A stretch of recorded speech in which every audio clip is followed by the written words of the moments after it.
দ্বীপ ছবি নিয়ে এসেছে এমন এক মৃত্যুর গল্প যেখানে সমুদ্রের মাঝখানে কয়েক সেকেন্ডে উল্টে যায় বিশাল বিলাসবহু জাহাজ। চারিদিকে শুধু জল, আগুন আর বাঁচার মরিয়া চেষ্টা। শেষ পর্যন্ত কে ফিরতে পারবে জীবিত, জানতেই দেখো পুরো এক্সপ্লেনেশন। শুরুতে আমরা একটা জাহাজ দেখতে পাই যার নাম পোসাইডন। এই জাহাজটি এতটাই বিশাল যে এর ভেতরে অনেকগুলো ফ্লোর আছে, ঠিক একটি চলন্ত বিল্ডিং এর মতো। আজ এই জাহাজে প্রচুর ভিড় আছে এবং চারিদিকে একটা খুশির পরিবেশ, কারণ তারিখটা হলো 31শে ডিসেম্বর, অর্থাৎ নতুন বছর আসতে চলেছে। তাই জাহাজের ভিতরে সেলিব্রেশন চলছে। কেউ কেউ পার্টি হলে মিউজিকের তালে তালে নাচছে এবং কেউ কেউ তাস খেলতে খেলতে হাসছে। সবার কাছেই মনে হচ্ছে যে রাতটা শুধু আনন্দ আর সেলিব্রেশনের মাঝেই কাটবে। কিন্তু ঠিক এই সময় জাহাজের কন্ট্রোল রুমের পরিবেশটা একটু আলাদা। ক্যাপ্টেন হঠাৎ অদ্ভুত কিছু একটা অনুভব করে। তার মনে হয় যে বাইরে সমুদ্র কিছু একটা গন্ডগোল আছে। সে মনোযোগ দিয়ে জানলার বাইরে তাকায়, আর তখনই তার নজর পড়ে সামনে উঠে থাকে একটা অত্যন্ত ভয়ঙ্কর ঢেউয়ের দিকে। সেই ঢেউটা এতটাই উঁচু এবং বিপজ্জনক যা দেখে ক্যাপ্টেনের মুখের রং ফ্যাকাশে হয়ে যায়। সাথে সাথে অ্যালার্ম বাজানো হয় এবং জাহাজ ঘোরানোর চেষ্টা শুরু হয়ে যায়। ক্যাপ্টেন তার পুরো শক্তি দিয়ে জাহাজটিকে এই ঢেউয়ের হাত থেকে বাঁচানোর চেষ্টা করে আর কোনো মতে জাহাজটি কিছুটা ঘুরিয়ে দেয়। কিন্তু সামনে আসা ঢেউটা এতটাই বিশাল যে কিছুক্ষণ আগ পর্যন্ত যার পিছনে চাঁদ পরিষ্কার দেখা যাচ্ছিল, এখন ঢেউয়ের আড়ালে চাঁদটা পুরোপুরি গায়েব হয়ে যায়। দেখে মনে হচ্ছিল যেন সমুদ্র নিজেই একটি দেওয়াল হয়ে জাহাজের দিকে এগিয়ে আসছে। আর ঠিক পরের মুহূর্তে সেই বিশাল ঢেউ পুরো শক্তি দিয়ে জাহাজে আঘাত করে। ধাক্কাটা এতটাই ভয়ঙ্কর হয় যে এত বড় এবং ভারী জাহাজটিও তার চাপ সহ্য করতে পারে না। দেখতে দেখতে পুরো জাহাজটা উল্টে যায়। যে অংশটা উপরে ছিল সেটা নিচে চলে যায়, আর যেটা নিচে ছিল সেটা উপরে চলে আসে। কন্ট্রোল রুমে উপস্থিত সমস্ত ক্যাপ্টেন এবং অফিসাররা সে ভয়ঙ্কর দুর্ঘটনায় প্রাণ হারায় এবং জাহাজের বড় হলে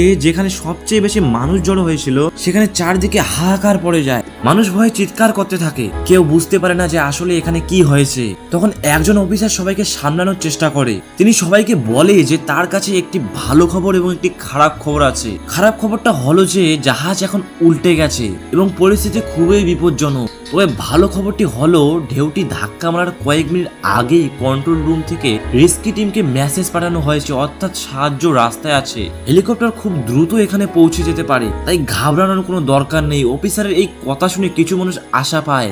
এরপর এরা সবাই মিলে জাহাজের নিচের অংশের দিকে এগোতে থাকে। রাস্তায় যখন মানুষজন সে অংশতে নামতে থাকে তখন নিরাপত্তার কারণে দরজাগুলো বন্ধ করে দেওয়া হয় যাতে সমুদ্রের জল ভিতরে ঢুকতে না পারে।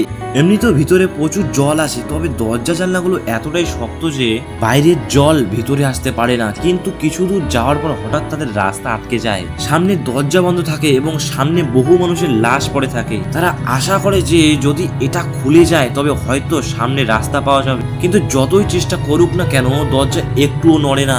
তখনই হঠাৎ করে উপরের ফ্লোরে লিফটের দরজা খুলে যায়। এটা থেকে সবাই একটা নতুন রাস্তা খুঁজে পায়। তখন সবাই কোনো মতে একে অপরের সাহায্যে সে লিফটের রাস্তা ধরে উপরে উঠতে শুরু করে। ধীরে ধীরে প্রায় সবাই উপরে পৌঁছে যায়, কিন্তু পেছনে দুজন মানুষ থেকে যায়। একজন সেই বয়স্ক লোকটি এবং আরেকজন জাহাজের কর্মচারী। এমন সময় হঠাৎ করে নিচের লোহার পার্টটি খসে যায় এবং রাস্তাটি ভেঙে নিচে পড়ে যায়। এখন অবস্থা এমন দাঁড়ায় যে লোকগুলো অনেক কষ্টে লিফটের কোণা ধরে ঝুলে নিজেদের জীবন বাঁচানোর চেষ্টা করছে।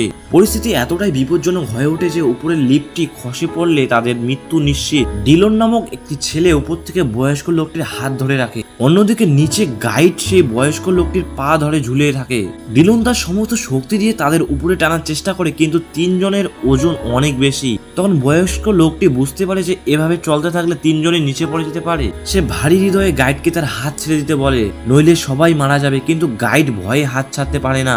অবশ্যই বয়স্ক লোকটি বাধ্য হয়ে নিজের পা ঝাটকা দেয় এবং গাইডের হাত ছুড়ে যায়। সে সোজা গভীর জলে পড়ে, যার কারণে সে সেখানেই মারা যায়। তারপর ডিলন কোনো মতে বয়স্ক লোকটিকে টেনে উপরে তুলে নেয়।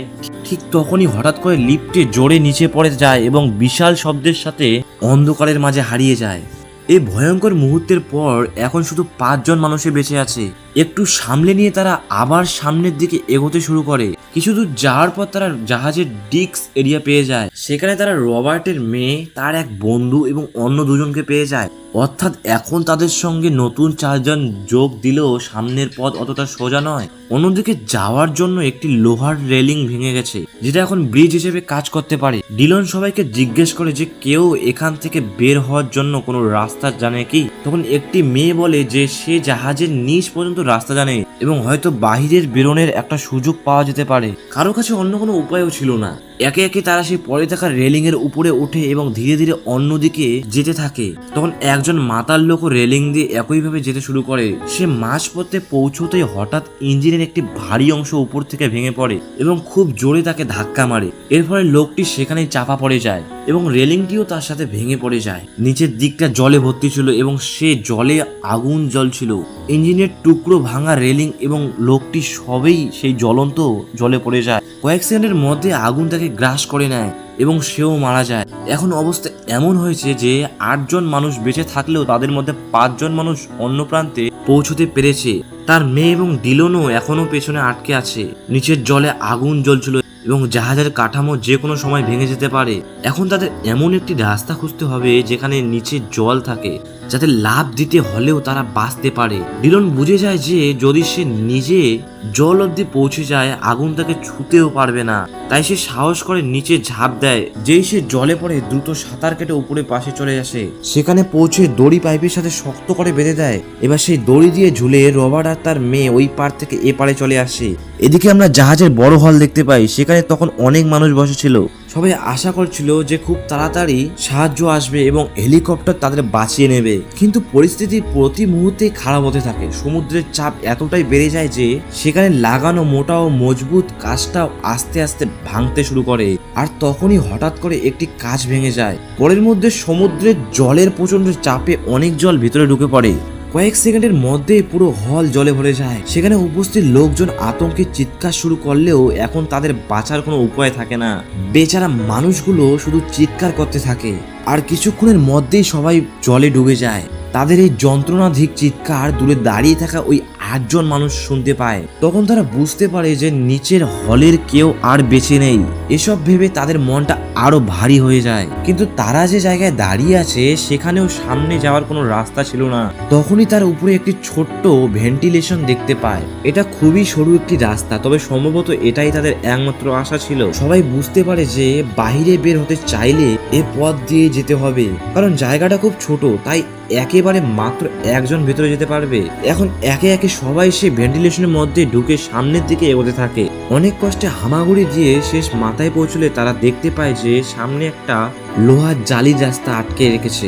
রবার্ট আর সমস্ত শক্তি দিয়ে এটা খোলার চেষ্টা করে, কিন্তু জালিটি শক্ত স্ক্রু দিয়ে আটকানো ছিল। সে সেটাকে একটুও নড়াতে পারে না এবং হাত বের করে কিছু করার মতো জায়গা ছিল না। এখন সবাই ভাবতে শুরু করে যে কোনো ধারালো জিনিস পেলে ভালো হতো যা দিয়ে স্ক্রুগুলো খোলা যেত। তখন তাদের সাথে একটি মেয়ে যে কোনো টিকিট ছাড়াই জাহাজে লুকিয়ে এসেছিল। সে চুপচাপ নিজের গলায় ক্রস আঁকা ছোট্ট লকেটটা খুলে রবার্টকে দেয়। সে বলে যে হয়তো এর ধারালো কোনা দিয়ে স্ক্রুগুলো ঢিলা করা যাবে, আর হয়তো এই ছোট্ট জিনিসটাই তাদের জীবন বাঁচানোর পথ হয়ে দাঁড়াবে। সবার নিচে ডিলন ছিল, তাই জল সবার আগে তার কাছে পৌঁছতে শুরু করে। ধীরে ধীরে জল বাড়তে থাকে এবং সে প্রায় পুরোপুরি ডুবে যেতে থাকে। এখন এমন অবস্থা হয়ে যায় যে আর মাত্র কয়েক সেকেন্ডের মধ্যেই তার শ্বাস বন্ধ হয়ে যেতে পারে। ঠিক তখনই হঠাৎ করে সামনে জালিটি ঢিলা হয়ে খুলে যায়। রাস্তা খোলার সাথে সাথে সবাই দ্রুত বাইরে বেরিয়ে আসে, আর এ কারণে শেষ মুহূর্তে ডিলনও বেঁচে যায়। কিন্তু বাইরে বেরিয়ে তারা বুঝতে পারে যে বিপদ এখনো শেষ হয়নি। সামনে এগোতেই তারা একটা বড় ট্যাঙ্ক দেখতে পায়। নিচে যাওয়া সম্ভব ছিল না, কারণ সেখানে অনেক দ্রুত জল ভেতরে আসছিল। সামনের রাস্তাও বন্ধ ছিল। আসলে সেখান থেকে বের হওয়ার শুধু একটা উপায় আছে, একটি ছোট্ট রাস্তা যা ততক্ষণ পর্যন্ত খোলে না যতক্ষণ পুরো ট্যাঙ্কটি ভরে যায়। মানে যদি তারা সামনে যেতে চায় তাহলে ট্যাঙ্কটি ইচ্ছা করে জলে ভরতে হবে। ট্যাঙ্কটি ভরে যাওয়ার সাথে সাথেই জলের চাপের কারণে ছোট্ট দরজাটি খুলবে এবং জল অন্য ট্যাঙ্কে চলে যাবে। কিন্তু সমস্যা হলো ট্যাঙ্কটি ভরা পর্যন্ত সবাইকে তাদের শ্বাস আটকে রাখতে হবে। এই কথা শুনে সবার মুখে আতঙ্কের ছাপ পরিষ্কার দেখা যাচ্ছে। কেউ একজন জিজ্ঞেস করে যে মাঝখানে যদি শ্বাস আটকে যায় তাহলে কি হবে। ডিলন রেগে আর খাবড়ে গিয়ে বলে সে জানে না, কিন্তু তাদের কাছে অন্য কোনো উপায় নেই। অবশেষে রবার্ট আর ডিলন সিদ্ধান্ত নেয় যে রিস্কটাই তাদের নিতে হবে। তারা ট্যাঙ্কটি জলে ভরতে দেয়। কিছুক্ষণের মধ্যে দ্রুত জল বাড়তে শুরু করে আর সবাই শ্বাস আটকে অপেক্ষা করতে থাকে। পরিবেশটা এতটাই শান্ত এবং ভয়ঙ্কর হয়ে ওঠে যে প্রতি সেকেন্ড 1 বছরের মতো মনে হচ্ছিল। একটি বিশাল শব্দের সাথে ছোট্ট দরজাটি জলের চাপে সবার ভিড় সহ খুলে যায়।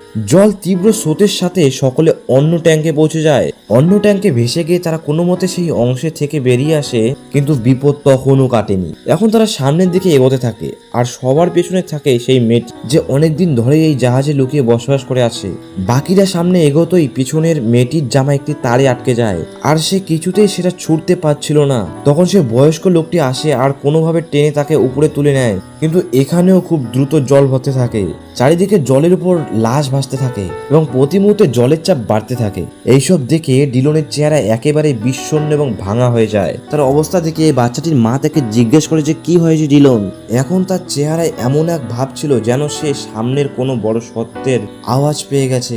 বাচ্চার মা ডিলনকে জিজ্ঞেস করে যে এত চিন্তাই কেন। ডিলন তাকে ধীর কণ্ঠে বলে এখন তাদের কোনো উঁচু জায়গাতে যেতে হবে, কিন্তু আফসোসের বিষয় এই যে সেখান থেকে উপরে যাওয়ার কোনো পরিষ্কার রাস্তা নেই। এটা শুনে সবাই হতাশ হয়ে পড়ে। রবার্ট ডিলনকে বলে যে সে তার জীবন বাঁচানোর জন্য অনেক কষ্ট করছে আর এই কারণে তাকে ধন্যবাদ দেয়, কিন্তু কখনো কখনো মানুষ সবকিছু করার পরে পরিস্থিতি পরিবর্তন করতে পারে না, কারণ সবকিছু আমাদের হাতে নেই। তখনই হঠাৎ জাহাজের ইঞ্জিন রুমের দিকে বিকট একটা বিস্ফোরণ হয়। বিস্ফোরণের ফলে ওই অংশে জমা হওয়া জল দ্রুত বেরিয়ে আসতে থাকে।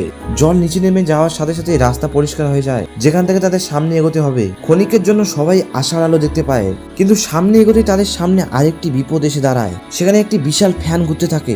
সমস্যাটি হলো ফ্যান সোজা নয় বরং উল্টো দিকে ঘুরছিল, আর বাতাসের প্রবল চাপ তাদের দিকে আসছিল। এর মানে হলো তারা যদি কোনো কিছু জিনিস ছুঁড়ে মারে তবে সে জিনিস ফ্যানের কাছে না পৌঁছে উল্টো তাদের দিকে ফিরে আসবে। তারপরে রবার্ট সেখানে যাওয়ার জন্য তৈরি হয়ে যায় যাতে কোনোভাবে সেই ফ্যানটি বন্ধ করতে পারে। যা দেখে তার মেয়ের বন্ধুর সাথে সাথে এগিয়ে আসে এবং বলে যেটা তার করা উচিত নয়। সে বলে যে রবার্টের উচিত নিজের মেয়ের সাথে থাকায় এবং সে নিজেকে ফ্যানগুলো বন্ধ করার চেষ্টা করবে, কিন্তু রবার্ট নিজের মেয়েকে কাঁদতে দেখে সিদ্ধান্ত নিয়ে ফেলে সে জলে ঝাঁপ দেয় এবং সাঁতার কেটে কন্ট্রোল রুমের দিকে এগোতে থাকে, যেখান থেকে ওই ফ্যানগুলো থামানো সম্ভব। এর মাঝে জানা যায় যে ডিলন সেখানেই নেই। আসলে ছোট্ট বাচ্চাটির স্রোতের তারে জলে ভেসে গেছে। ডিলন এবং তার মা তাকে খোঁজার চেষ্টা করছিল, কিন্তু এখনো জল ক্রমাগত বাড়তে থাকার কারণে পরিস্থিতি আরো খারাপ হতে থাকে। যদি দ্রুত ফ্যান বন্ধ করা না হতো তবে মানুষগুলো এখান থেকে বের হতে পারতো না এবং তারা হয়তো ডুবেও যেত। অন্যদিকে রবার্ট কোনোভাবে কন্ট্রোল রুমে পৌঁছে ফ্যান বন্ধ করার চেষ্টা করে, কিন্তু জলের নিচে ধীরে ধীরে তার শ্বাস বন্ধ হতে থাকে। সে খুব বাজেভাবে ছটফট করতে থাকে, দেখে মনে হচ্ছিল যে এখন সে আর বেশিক্ষণ বেঁচে থাকতে পারবে না। সেই শেষ মুহূর্তে তার চোখে পড়ে একটা বটন, যে বটনটি ফ্যান বন্ধ করার জন্য নয় বরং সেগুলোকে উল্টো দিকে ঘোরানোর বটন ছিল। তার মানে ফ্যানের ঘোরার দিক পরিবর্তন করা সম্ভব। মারা যাওয়ার ঠিক আগে রবার্ট সে বটনটি চাপ দিয়ে দেয়। বাইরে দাঁড়িয়ে থাকা মানুষগুলো তখনও চিন্তিত ছিল যে ফ্যানগুলো কেন বন্ধ হচ্ছে না, কিন্তু তখনই রবার্টের মেয়ের বন্ধু হঠাৎ লক্ষ্য করে যে জিনিসগুলো তাদের দিকে আসছিল সেগুলো এখন উল্টো দিকে যেতে শুরু করেছে। এর মানে হলো ফ্যানগুলোর দিক পরিবর্তন হয়ে গেছে আর এখন হয়তো তাদের বেঁচে ফেরার একটা সুযোগ আছে। পরিস্থিতি পাল্টে গেছে। প্রথমে বাতাসের চাপ তাদের দিকে আসছিল, কিন্তু রবার্ট বটন চাপার পরে সবকিছু উল্টো পাল্টা হয়ে যায়। রবার্টের মেয়ের বন্ধুর সাথে সাথেই ডিলনকে বলে যে এখন রাস্তা পরিষ্কার। ঠিক সেই সময় রাস্তা পুরোপুরি খুলে যেতেই ফ্যানগুলো অবশেষে ভেঙে যায় এবং থেমে যায়। সবাই দ্রুত রাস্তা দিয়ে বেরিয়ে আসতে শুরু করে। একে একে তারা জাহাজের বাইরের অংশে পৌঁছে যায় এবং সাথে সাথে সমুদ্রে ঝাঁপ দেয়। জলে পড়ার পর তারা দ্রুত সাঁতার কাটতে থাকে আর আশেপাশে থাকা একটি লাইফ বোট দেখতে পায়। সবাই দ্রুত সেটায় চড়ে বসে, কিন্তু বিপদ এখনো কাটেনি। তারা নৌকায় বসতে দেখে যে পিছন দিকে একটা বিশাল জাহাজ পোসাইডন তাদের দিকে ঝুঁকে পড়তে থাকে। দেখে মনে হচ্ছিল যেন পুরো জাহাজটি এখনই তাদের উপর ভেঙে পড়বে। এটা দেখে সবাই আতঙ্কিত হয়ে পড়ে। তারা খুব দ্রুত নৌকা চালাতে শুরু করে যাতে যত তাড়াতাড়ি সম্ভব সেখান থেকে দূরে সরে যেতে পারে। কিছুক্ষণের মাঝেই তারা অনেক দূরে পৌঁছে যায় আর তারপর তাদের চোখের সামনে এমন এক দৃশ্য ভেসে ওঠে যা দেখে সবাই একদম স্তব্ধ হয়ে যায়। এই বিশাল এবং রাজকীয় জাহাজ যা কিছুক্ষণ আগ পর্যন্ত গর্বের সাথে সমুদ্রে ভাসছিল এখন ধীরে ধীরে তা পুরোপুরি সমুদ্রে তলিয়ে গেছে। কিছুক্ষণ পর তাদের মধ্যে একজন ফ্লেয়ারকে দিয়ে ফায়ার করে যাতে রেস্কিউ টিম তাদের খুঁজে পায়। সেই আলো অনেক দূর থেকে দেখা যায় এবং কিছুক্ষণ পরে আকাশে হেলিকপ্টারের শব্দ শোনা যায়। অবশেষে সাহায্য এসে পৌঁছায় এবং যারা বেঁচে আছে তাদের জীবনের একটি নতুন অধ্যায় শুরু হতে চলেছে।